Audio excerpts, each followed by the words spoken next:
Hello, everybody, and welcome to Non Sequitur News for June 13th, 2025. It's Season 4, Episode 164. I am MayorWatt, and along with the Sentient AI, who's not available today, we go over 10 articles every single day, unless mayoral duties keep me from doing it on time, and then I use the time machine. That's not one of these episodes. I'm doing it somewhat on time, 2 hours late.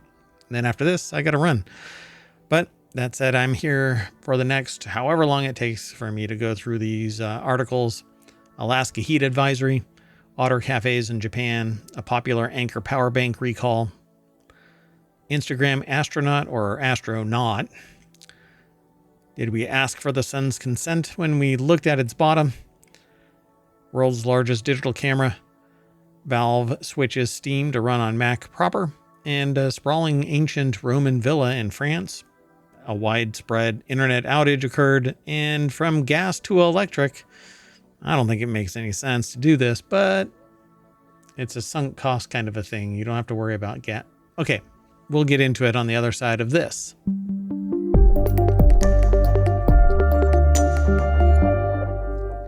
I need to do something real quick while everybody is waiting for me to get through doing it. Anyway, I seem to like a little jitter there. I'm not quite sure what's going on. Anyway, let's get into today's articles, okay? What say you? Let's go. So Alaska just issued its first ever heat advisory, and it won't be the last, according to the National Weather Service.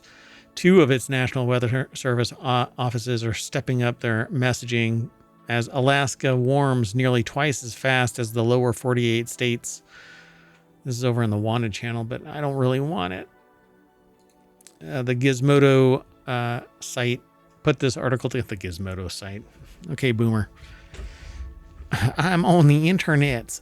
So anyway, Ellen LaPointe over at gizmodo.com put the article together. Yeah, heat advisories are new to both the Fairbanks and Juneau NWS, or our National Weather Service offices, which implemented the use of these notices on June 2nd. Until now, Alaska weather officials exclusively issued special weather statements to notify the public of potentially hazardous heat.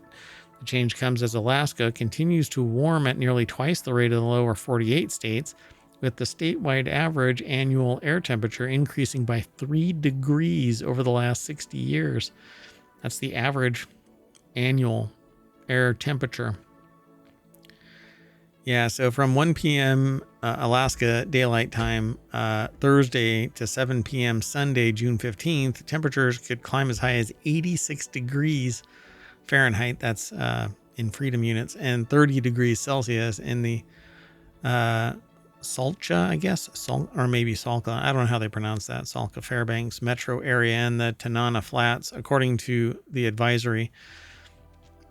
All right, Alaska, you're going to come and warm up like Californians.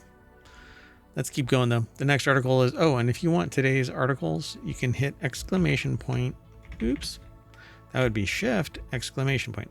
So NSN for Non Sequitur News. And then the articles will get spit out in the order that we go over them. Not in a particular fan favorite order, but just in an order. So yesterday, the day before yesterday is actually, I came in and one of my monitors was out, absolutely out completely.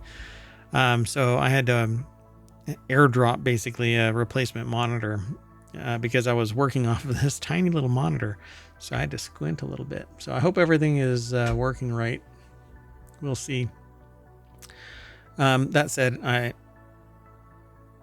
I want to move on to the next article. So this next article is over in the Mobile channel.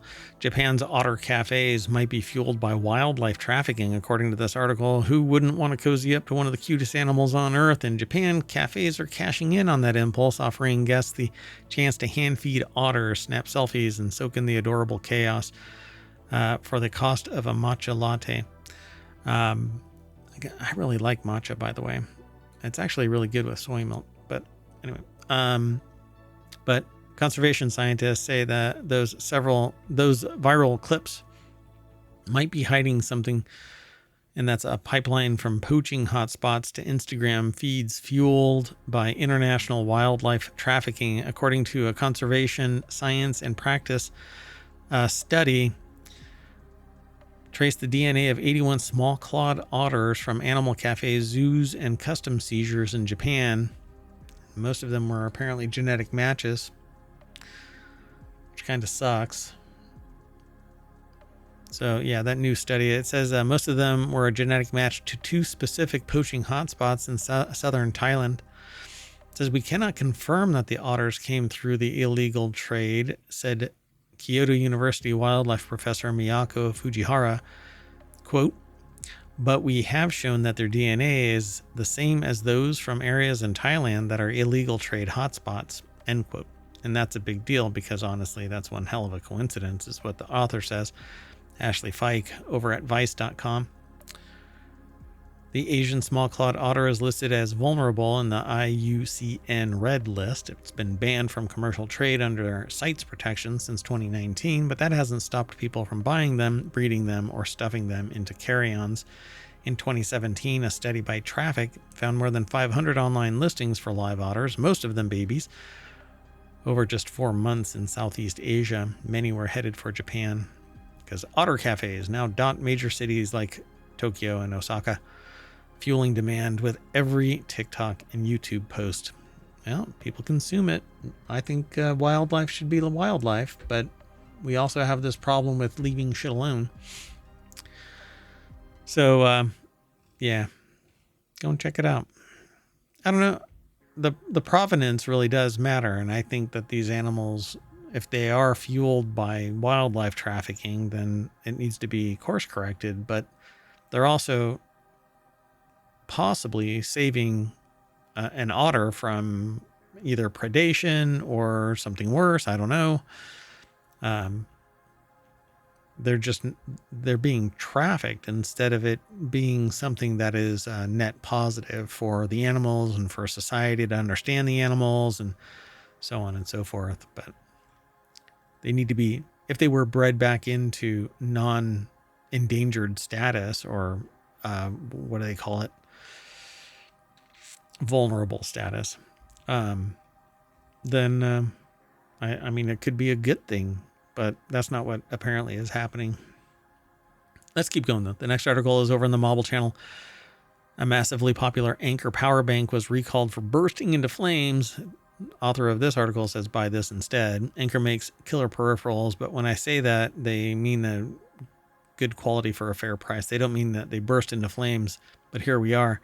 The U.S. Consumer Product Safety Commission has issued a recall for the Anker PowerCore 10,000 milliamp hour battery designated A1263 because it's gotten 19 reports of catching fire.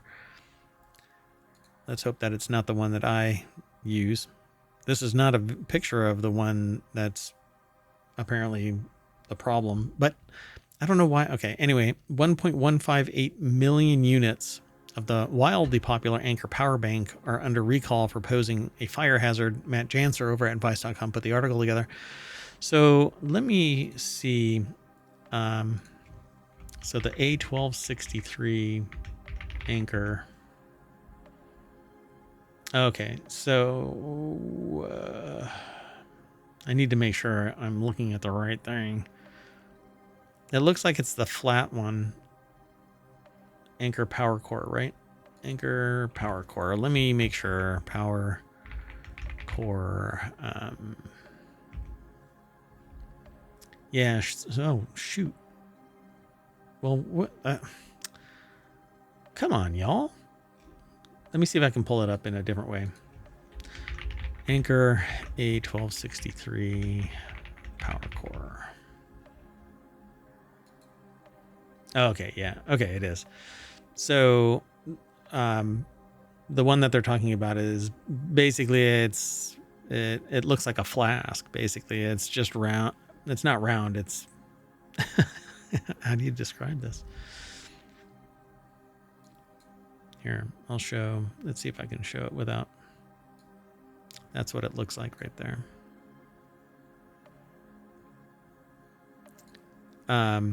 So That's what's going on. That's the one that's going sideways. So if you have that, then pay attention. They've issued a recall. You can actually just do a search, go through the links that we provide, and you'll get taken over to Vice. And then inside Vice, there is another issued a recall link for the A1263, and they've got a link there. I don't click within articles unless it's coming out of ohmTown, because I know what is happening there. I just don't know what can pop up with an internal link over on somebody else's site. Oh, there, they actually show it. Oh, this is a Belkin. So they say buy this instead. So what to replace it with. But if there is a recall, it's kind of funny that they say on the go sale and it has a little fire icon above it. It's a little too on the nose. They couldn't possibly still be selling it if there's a recall. But okay. The recalled lithium-ion batteries must be disposed of differently than other batteries because they present a greater risk of fire. Your municipal household hazardous waste collection center may accept these recalled lithium-ion batteries for device for disposal. Before taking your battery, contact it ahead of time. But I think that the Anker needs to resolve this problem, right? If there's a recall, Anker should be compensating people for it. 2 reports for minor burn injuries not requiring medical attention. 11 reports of property damage totaling over $60,700. Still, if you have an Anker power bank, you should check it to see if it's an affected unit right away. A1263 Anker Power Core, 10,000 milliamp hours. Okay, let's keep going. The next article is over on the Mobile Channel. NASA calls out Instagram astronaut claiming she's headed to space. A 22-year-old influencer said that she's headed to space, moon, Mars, private missions, the works. NASA quickly stepped in to say, no, she's not. The Brazilian tech creator with 150,000 followers and a NASA-branded jumpsuit announced via Instagram that she was officially an astronaut in the class of 2025. In the caption, she beamed about joining the private space company Titan Space for a 2029 mission, allegedly led by retired NASA astronaut Bill MacArthur. It's an honor to carry the Brazilian flag with me, this first Brazilian woman to cross that border. That's an interesting phrase. Ashley Fike over at Vice.com put the article together. The post featured her in a NASA jacket with the Empire State Building behind her, and while she didn't explicitly say NASA selected her, it was heavy on the space agency aesthetic, and that's where the problem starts.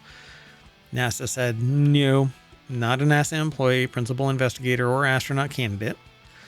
Inappropriate to claim NASA affiliation based on her previous participation in a student workshop called Le Space. Basically, a space-themed academic extracurricular. So, space camp. Anyway, post now carries an edited label, and her now deleted LinkedIn once claimed a master's from Columbia, which the school denied, a stint at NASA at age 19, and even affiliation with the Max Planck Society. And her old Brazilian university says that she was dismissed in 2023 for failing to re-enroll. Hey, man. Got to do what you got to do, I guess. The next article is fake it till you make it, I guess. That's what you do. So the next article is over in the Mobile Channel. We just saw the bottom of the sun for the first time in history, and that's why I labeled this, Did We Ask for the Sun's Consent?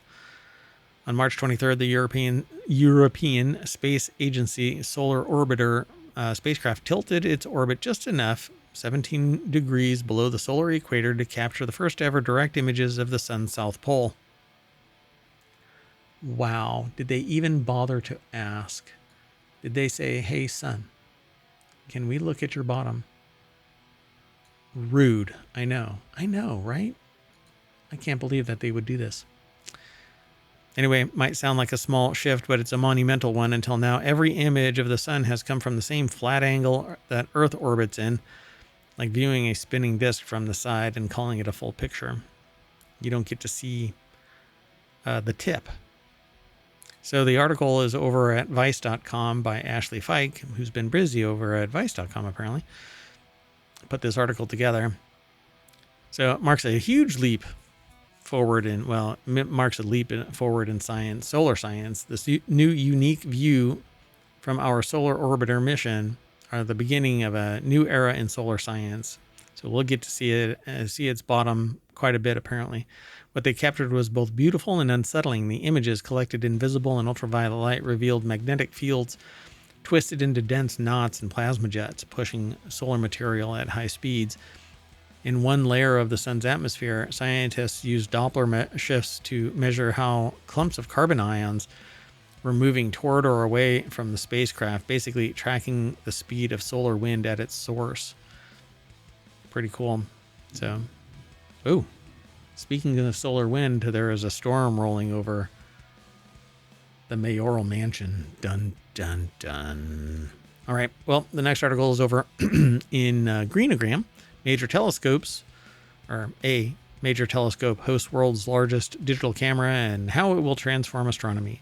A massive telescope will map the universe and provide an evolving record of the solar system and distant stars. The article is by David Castelvecchi over at Davide Castelvecchi over at nature.com. And Vera C. Rubin Observatory in the Andes Mountains in Chile will map the entire southern sky every few nights. And it'll have the biggest HD camera attached to it. Bianco and her collaborators, Federico Bianco, an astrophysicist, got a sneak peek at the sky seen through the Vera C. Rubin Observatory, an $810 million U.S.-led facility that is due to start full operations in the coming months. In its 2,647-meter high site in Cerro Pachón in Chile. To be seen at full resolution, each of Rubin's 3,200 megapixel shots, captured with the world's largest digital camera, would take several hundred high-definition television screens to put together. What? Anyway, what a weird phraseology there. Several hundred? No. Anyway, the Rubin Observatory will map the entire southern sky every 3 to 4 nights, observing each spot around 800 times over its 10 years of planned operations. 8 science collaborations will sift through the data it produces, each focusing on different questions, from mapping the history of the universe and its dark matter contents to tracking potentially dangerous objects in the solar system. Let's keep going. The next article is over on WarCrafters, and that's one of our weekly shows. That's on Sunday. We'll probably have to postpone the weekend shows, mainly because mayoral duties are keeping me from doing them on Saturday and Sunday. But we always play catch up. We haven't missed a show yet. So Valve does its homework the night before deadline, switches Steam to run on Mac chips right as Apple announces it's ditching Intel for good. The author here says they've said it before and they'll say it again. Their 2020 MacBook Air is the best gaming laptop they ever owned. Not because it can run anything I throw at it or because it's some ungodly powerful slab of RGB, and it's not. And it can't. But it runs everything that they want it to. Infinity Engine, RPGs, KOTOR 1 and 2, things of that nature, silently and with battery life out the wazoo.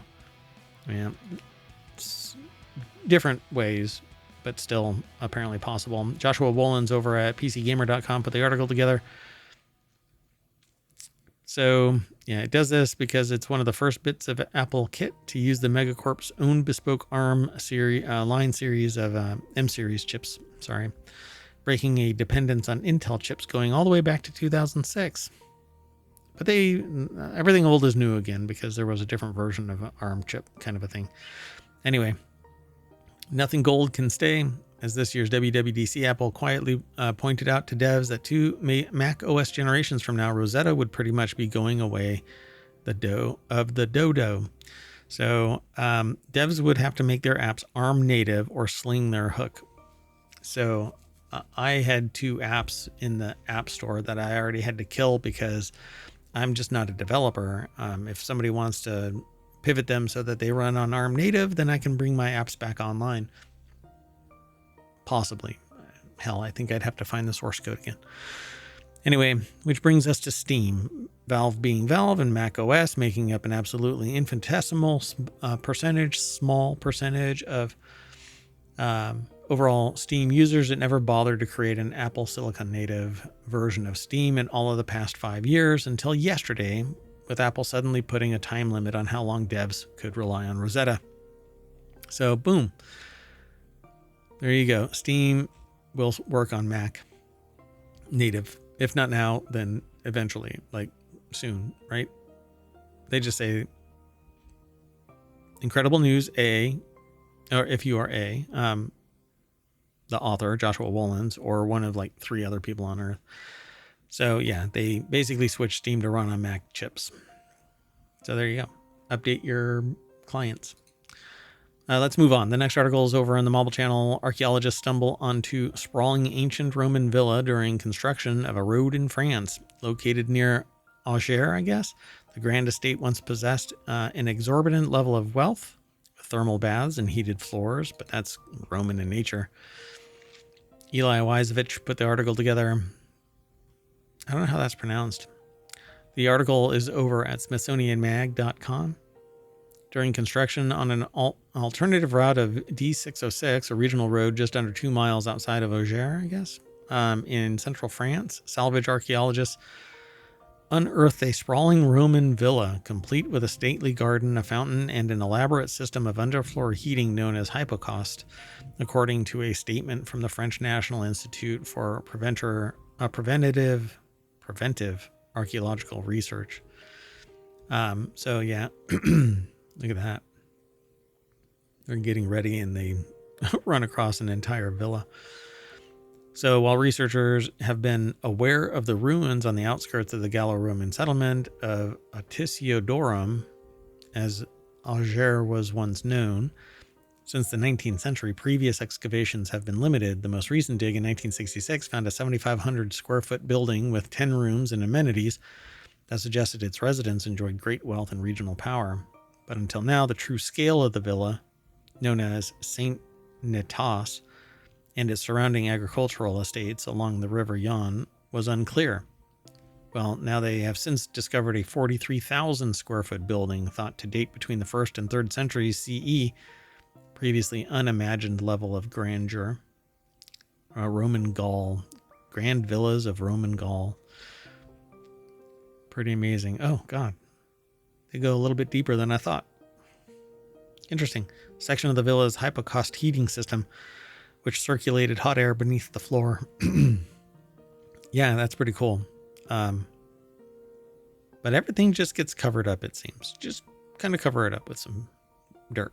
And the landowner had staff on site. The archaeologist in charge of the excavations with INRAP tells France Info's Lisa Gaillon. So near the banks of the Yonne, a thermal bath site contains several pools where the landowner and his family bathed, or so they think. Pretty interesting stuff. All right, this next article is over in Smack Talk, but it was a while ago. Update, it's been fixed. If you were having trouble and you were wondering what was going on, reports from users and confirmed by data from Down Detector indicated a widespread internet outage, currently impacting wide range of popular platforms and infrastructure, but spoiler alert, it's already been fixed. My understanding is that this took place because of Cloudflare reorganizing and CDNs and Cloudflare. And whenever structure changes, we've become so reliant on things like Cloudflare that when that one service goes down, it's the weakest link in the internet now, outside of DNS in general.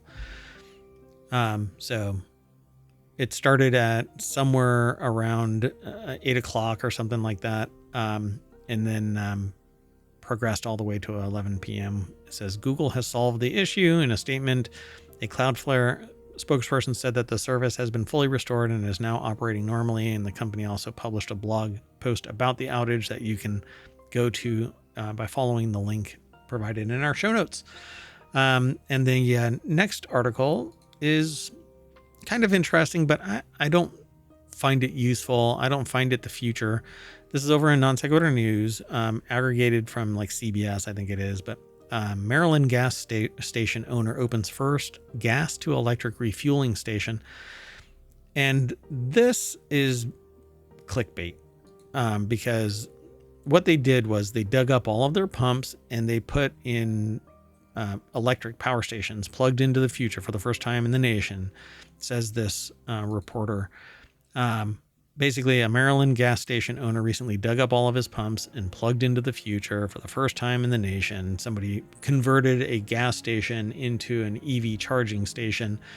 And I think it's a waste of time. I think we need to go hybrid, electric, actually EREVs, extended range EVs, like the Scout. And that's the one that I'm hoping that I can get next year. We'll see. We'll see what happens. Interesting times we live in. So I'm going to dig up everything and throw it back to the homepage at ohmTown.com, where you should go and become a citizen. Follow, like, subscribe, leave a message, tell a friend, help us grow the channel, the whole network. We have 6 weekly podcasts, 1 daily podcast, thousands of hours now of basically interesting news that you may or may not have heard of, and where you have heard of it, maybe I've given a different take, maybe the Sentient AI has given a different take, but usually we have some experience in all of the articles that we end up talking about. So hope to see you soon. Bye bye, everybody.